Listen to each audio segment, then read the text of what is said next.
core issue is fear that they might destroy the relationship. And the messaging from the teenager is exactly that. You are ruining my life. You're taking away my tether, even though they're not ripping away their social life. But the child feels that way. And that messaging through eyes, through words, through body language, it feels like that child will hate you forever. Hello, I'm Delaney Rustin, primary care physician, creator with Lisa Tabb of the 4 Screenagers movies, and this is Parenting in the Screen Age, a podcast about discovering the best ways to help our youth and ourselves navigate our rapidly changing digital world. Today I want to talk about something that's pretty uncomfortable for all of us parents: creating and maintaining rules that we know our children and teens will dislike.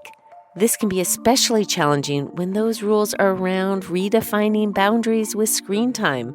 It can feel like the end of the world to our kids, and we can feel like the worst parents ever when they react so strongly against the rules. Take, for example, this grandmother, who, along with her husband, is raising her 10-year-old granddaughter. So our unpopular rule is that we're not giving our 10-year-old granddaughter, whom we are raising, a smartphone. She often reminds us everybody else has one. It is tiring. We remind her the reasons we made this choice and that we're backed by both common sense and research, that she would be harmed by having that access too soon. It's an unpopular choice. We try not to get angry about it, but it is frustrating. And then there's this familiar story of setting nightly limits on device time. So my 11-year-old uses a laptop in the house, and we have the Wi-Fi going to her laptop cut off at 8 p.m. on school nights. And so when we first implemented that a while ago, there was definitely a bit more complaining. It would go off. She might be in the middle of watching a video and, we'd hear her moan, "Oh, really? Can I have more time, or can I go later?" So many of us can relate to examples like this, and we all know how hard it can be holding boundaries that we know are important for our kids' emotional growth and well-being. So to explore this topic, I sat down with Dr. Laura Kastner, a clinical psychologist with over 30 years' experience working with children, teens, and families, and author of several highly acclaimed parenting books, such as Getting to Calm. In our interview, Dr. Kastner starts by discussing a roadmap for doing this work called the 4 C's: calm, confident, co-parenting unity, and collaboration. We cover a lot of ground in this chat, and to begin, Laura starts a scenario in which a mother has realized that every night, everyone in her family is glued to their screens, and she wants to change this. She wants to establish a new rule that every Sunday evening will be offline family time, and she knows her kids aren't going to be happy about this. How do the 4 C's apply to this scenario? The whole idea is that this is a moment of awareness that it's just been a slippery slope and it's gone too far. And the mom wants to have a new policy. So backing up, she goes, it's going to be really unpopular. We need to ideally collaborate on this, so it's not just World War III, in the household, because any taking away tech from especially teenagers who have gotten used to having and feel like this is taking away vital autonomy that they have is going to potentially be high conflict. So, ideally you'd have a regular kind of policy review week to week, and it wouldn't be such a huge disruption to life as we know it. Okay, so that said, she says, okay, whatever. I wish we'd rolled it back earlier, and you'd almost have a little bit of a smorgasbord so that the kids feel like they have some input. You say, okay, we could dial it back on weeknights, and we could do it on Friday, or we could do it on Sunday morning, or whatever. But then let's say it's just no. Then the parents, if there are 2 parents, or if there's 1 parent, you'd come toward the announcement of this to, let's say there's 2 teenagers, and you say, I'm really sorry. I know this will be hard, but this is my family value. I think that we need FaceTime. And the key is the 4 C's. These 4 C's are important, so I'll be jumping in here to highlight them. The first is to stay calm. Saying regulated, because this is pulling away something really, really, really dopamine rich and very, very attractive and compelling for the teenager to have open access to their devices. And so you need to be ready for a big, what we call in psychology, an extinction surge, fancy talk for you take away the candy, they're going to freak out, right? Mm-hmm. It's literally, I love the surge idea because it's like a tsunami of affect coming at you that can make the best and most secure parent self-doubt. Like, this must be horrible. They hate me. They're telling me they hate me. I'm the worst parent ever. I'm the strictest parent they know. They can't wait to leave home and have their own life. You have to be ready for a huge surge when you're taking away that goodie. And then there's the C, be confident. Confidence that you have reviewed this, you've talked to friends, you've really considered it. And you have to have a really good, what we call a psychological boundary, so that they're coming at you with, you're horrible. And you sit there and say, inside your mind, I know I'm reasonable. I expected a surge. I can do this. I'm going to be confident. And here I am, very ambitious, even compassionate and empathetic. I'm taking away a goodie. I expect them to be outraged, freak out, dysregulated. And what goes up, like what we always say with anxiety and affect like this, whatever goes up always comes down. So it's going to come down quicker if you're really calm and confident, expecting the surge, and just hang in there. But it's a surge. It's a big surge. Then the third C, co-parenting, meaning working with a co-parent, if there is one, to get on the same page as much as possible. So that there's not splitting, because if there's ever any polarization or diversion from a policy announcement, they're going to find a Mack truck and drive a hole right through that fence. So co-parenting, unity is number 3. And then the final C, collaborate with the child as much as possible.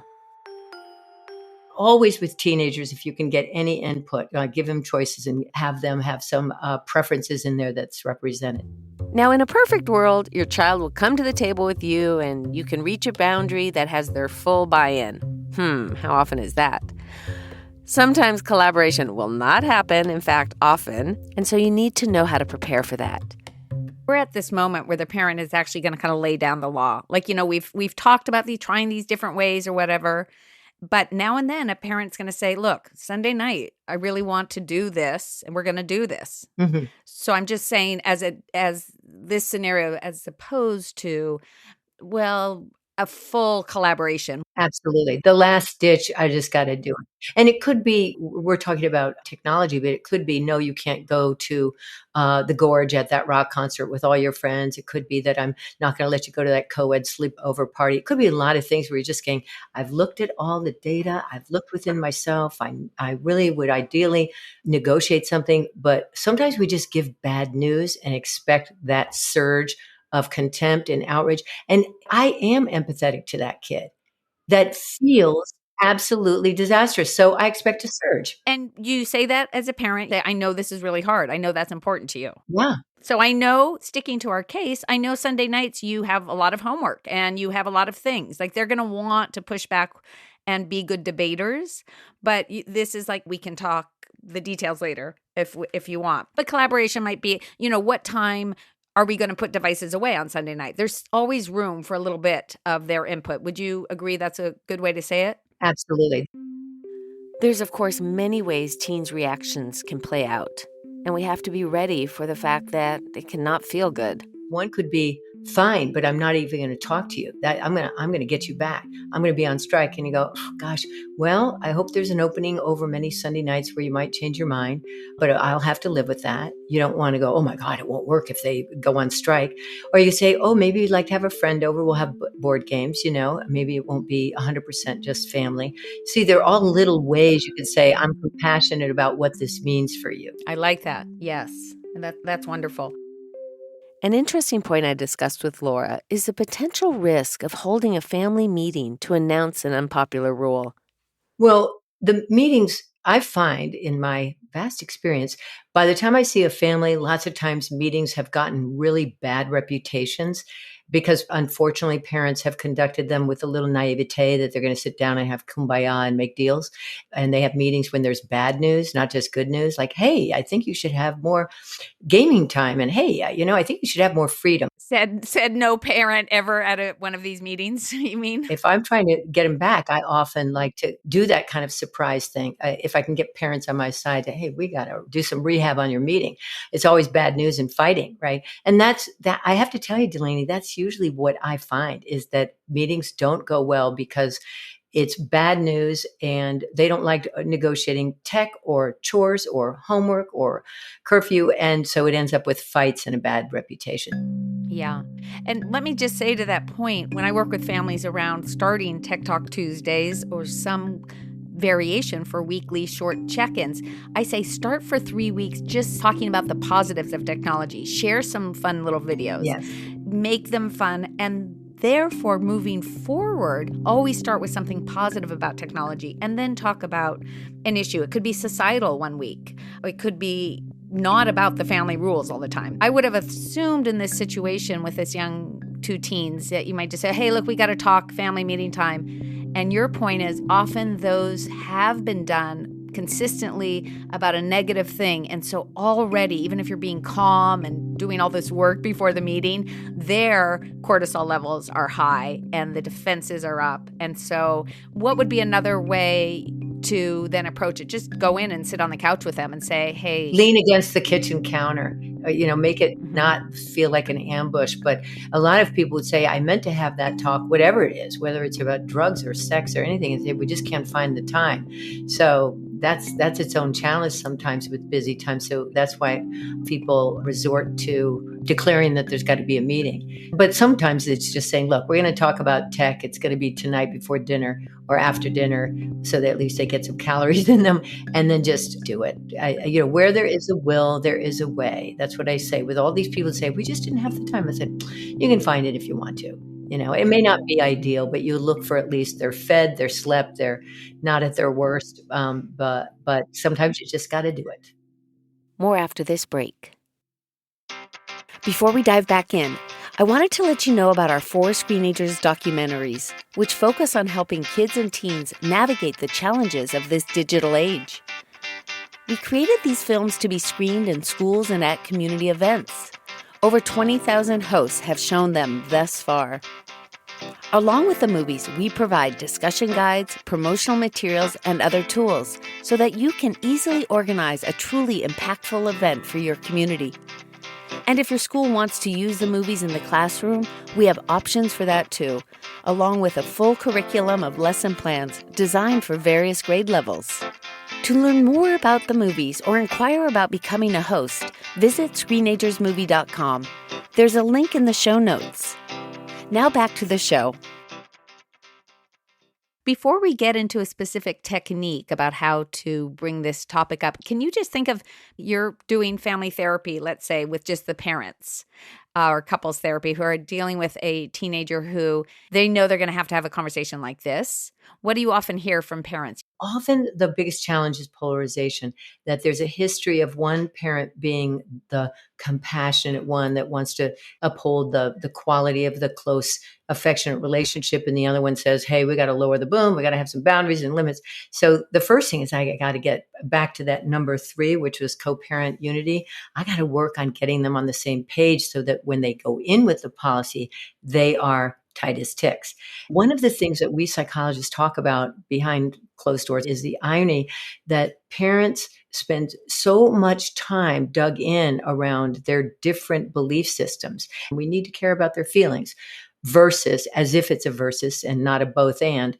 Limits are important. Boundaries are important. We got to have some rules around here. They're both sacred. We're going to choose both and, right?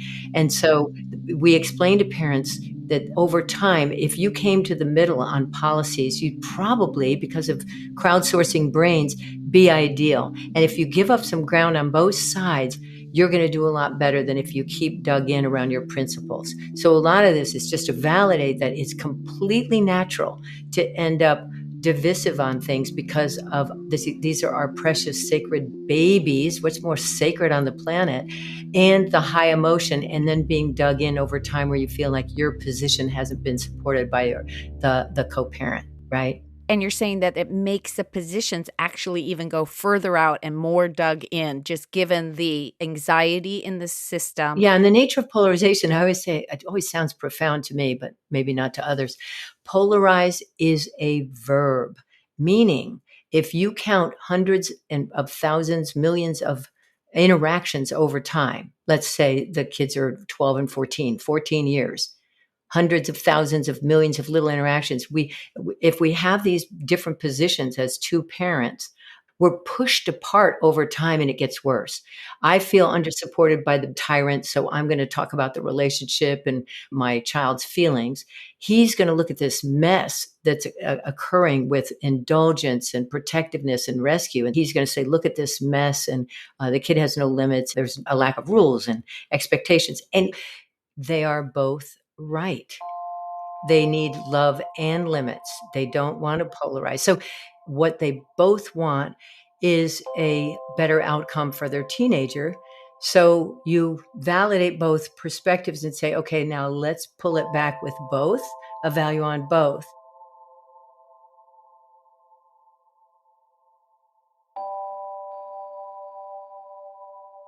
Is there another thing that comes to mind that often parents get scared in terms of the calm, confidence, co-parent unity, if it's two parents, and collaboration? Something, other themes that come up, their fears and hesitation about doing an unpopular rule?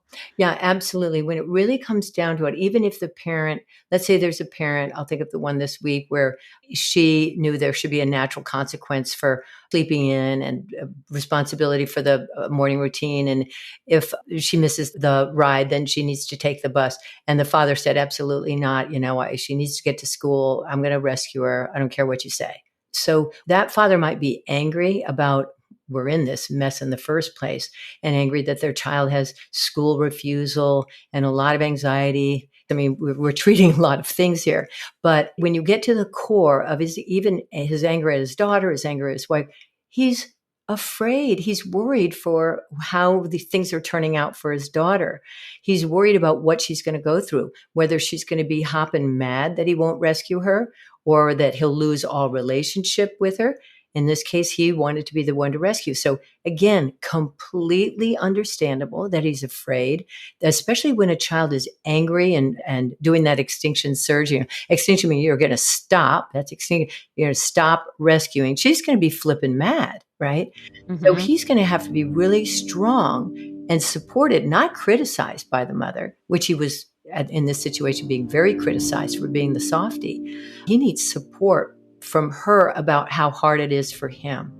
Support from the wife. Right, because she's the hardliner in this situation, and he's the one that says, nope, nope, nope, I'm going to take her to school. So see how this is why those two parents belong with me alone in the session, so I can help him feel supported, understand.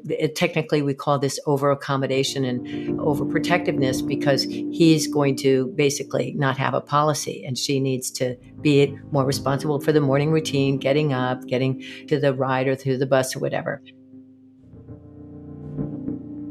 His way of doing it needs to change because we know clinically that's going to lead to the best. But you're saying, which I think is really important, is that the wife, it's not just in that moment where you're validating him and explaining the reasons and why this new way needs to happen. But the wife then ideally, even out of the session, would be able to show empathy. Like, I get Right. this is hard for you. Right. And luckily we have a therapist who's really helping us know the way forward based on evidence. And I understand her being, I mean, in her mind, she's criticizing him for not being on board with how they're going to help her chronic absenteeism, her school refusal, and all of the things he needs to do for the therapy program to deal with anxiety. And there are a lot of things he needs to like learn the curriculum and do it with his wife. So understand she feels abandoned. She feels like he's been a slouch. She's criticizing him, but we need her to support him and I need him on board.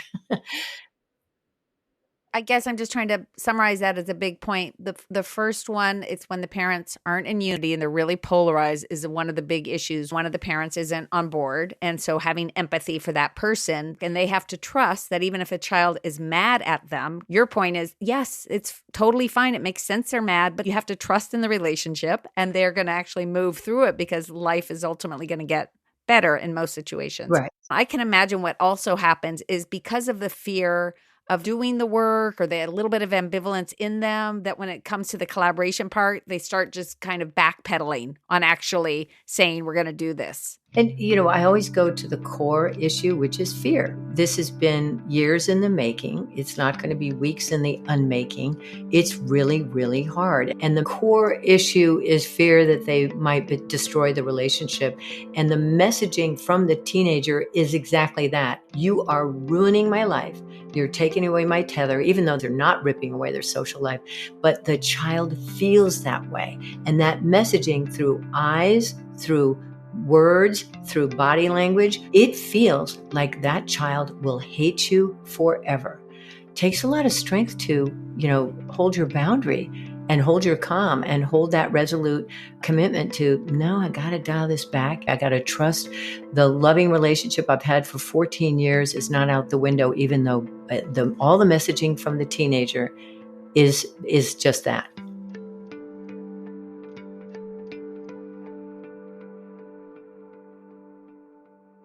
That was Dr. Laura Kastner. A huge thanks to Laura for speaking with us today. This is a great time to mention that Dr. Kastner is one of the many experts sharing solutions in the 4 Screenagers films. Go to screenagersmovie.com to see how you can bring the films to your community, such as a school, a work setting, to spark collective action. Meanwhile, you can have more of Laura Kastner's wisdom by going to screenagersmovie.com and in the search bar, putting in her name, and you'll find other podcasts that she's been in. What a gift that you chose to tune into the show today. The Screenagers movement is all about doing this work together. Make sure to subscribe to the podcast to get each episode automatically. And the more subscribers, the easier it is for others to find us. And if you give it some stars, that helps even more. Check out screenagersmovie.com to get resources for each episode, to learn about our 4 Screenagers movies, and to find my weekly parenting blog, Tech Talk Tuesdays. Curious about a specific topic? Use the search bar to get answers from our many blogs and podcast episodes. Finally, I love hearing from you, so email me at Delaney@screenagersmovie.com. What ideas do you have for future episodes? Today's show was produced by the following people: me, your host, Delaney Reston, Lisa Tabb, Rebecca Tolan, and Robbie Carver.